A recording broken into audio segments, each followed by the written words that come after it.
If you were to look at what's behind after that train crash in Hoboken, New Jersey, you would be surprised that only one person died. It's still over 100 injured, but it looks like it could have been a lot worse. With us right now, New York Governor Andrew Cuomo. Governor, thank you for joining us. Pleasure to be with you, Neil. Okay, I should explain it, but folks, there's a slight audio delay here, so we'll go through here. But Governor, have you learned anything new? Have we learned anything about what might have caused this? No, we have a lot of speculation about what might have caused it. We know what happened. We don't know why, Neil. This was a train that started in Spring Valley, New York. It then goes into New Jersey and makes stops in New Jersey, ends in Hoboken. There's no doubt that it came into the station too fast. Some people estimate about 35 miles an hour. It went through what they call the bump stop, the end post at the end of the track, went over the platform, stopped just shy of the wall of the station. And you said it exactly right. It took down I-beams in the middle, and the canopy rooftop collapsed, and that's what caused the fatality. When you see the damage and destruction, and you know how many people were on that platform, I'll tell you, it's amazing that there was only one fatality. It could have been much, much worse. The injuries, about 114, are the people who were on the train who were injured from the abrupt stop. But we don't know yet what it was. Was it equipment failure? Was it human error? Was the medical condition for the conductor? All we have is speculation. The NTSB is coming up now. They'll open the black box, the event recorder, and then we'll get a sense of what happened from the event recorder. And the conductor is also being cooperative. He's injured, but he's cooperative, and they'll debrief him, and we'll have a better idea then. Do we know about his health status going into this? Some people have wondered, you know, was it fatigued, anything like that? Get covered. None that we know of, Neil. Yeah. Nothing that we know of. And you really won't know until you have all the facts. Unfortunately, I've gone through this a couple of times with train accidents. A lot of people have a lot of theories early on that are disproven when you actually get the facts. So, you know, you do what you can when you can. We're doing the investigation. We're getting the facts.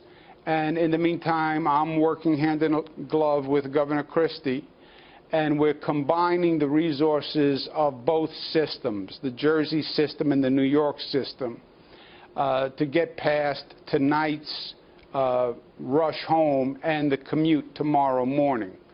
So the good news is the PATH train is running again from Hoboken to New York City.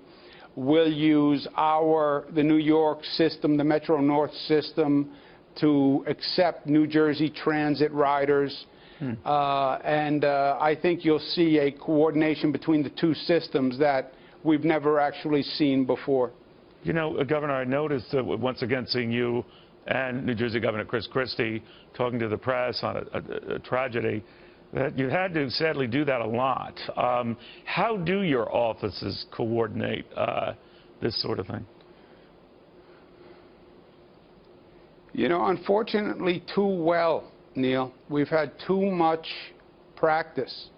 My father was governor for 12 years in New York, as you know. He had about 6 disasters in 12 years. I've probably had double that in half the time.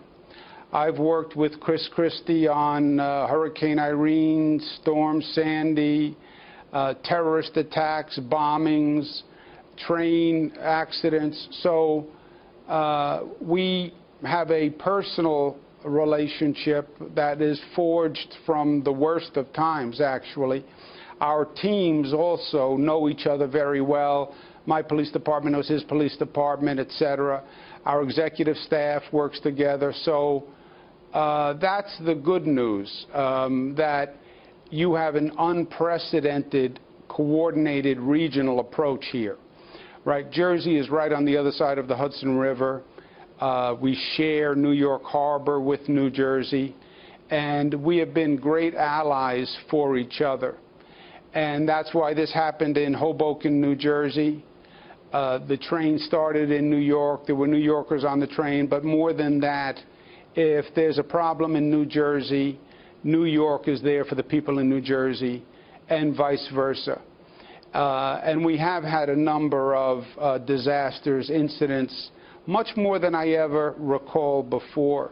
The only silver lining is I think it's actually made New Yorkers and the people in New Jersey more resilient. I think it's made them more community-oriented. I'm old enough to remember, Neil, in the old days, New Yorkers were sort of isolated, tough people. You didn't really get involved. You didn't really interact that much with strangers. It's a different attitude out there now. It is. It is. This morning on the Hoboken train, everybody was out there helping one another. It's like we've gone through it so many times. Everybody is a first responder. You know, we did citizen preparedness training now in this state. That was never done before. How to react to a terrorist attack, how to react to a hurricane, an earthquake. And I think it's actually increased the sense of community. All right. And that is a good thing. And to the extent myself and Governor Christie, who don't see eye to eye on every political issue, you know, sometimes he's wrong, Neil. Well, you know, it is something partnership unique to see. It is something unique to see, as it should be at times of tragedy. Governor Cuomo, thank you very much for the update. But that's our job. No, we appreciate that. Thanks. Governor Cuomo, the fine state of New York.